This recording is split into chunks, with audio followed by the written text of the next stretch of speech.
అందరికీ నమస్కారం. ఈరోజు కోయిలకుంట్ల వాస్తవ్యులైన చాకలి తిరుపాలమ్మ గారి జ్ఞాపకార్థం వారి కుమారుడు సహదేవుడు గారు ఈరోజు కోయిలకుంట్ల వికీ ఫౌండేషన్ ఆధ్వర్యంలో నిరాశ్రయులకు అన్నదాన కార్యక్రమం ఏర్పాటు చేశారు. కావున చాకలి తిరుపాలమ్మ గారి ఆత్మ శాంతించాలని మనస్ఫూర్తిగా కోరుకుంటూ ఈరోజు అన్నదాన కార్యక్రమం ప్రారంభిస్తున్నాం.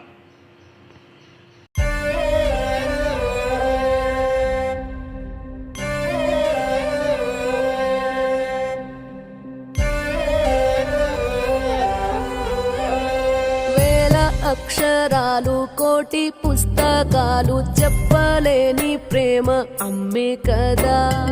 అంతం లేని సొంతం పంతం లేని బంధం స్వార్థం లేని రూపం అమ్మే కదా.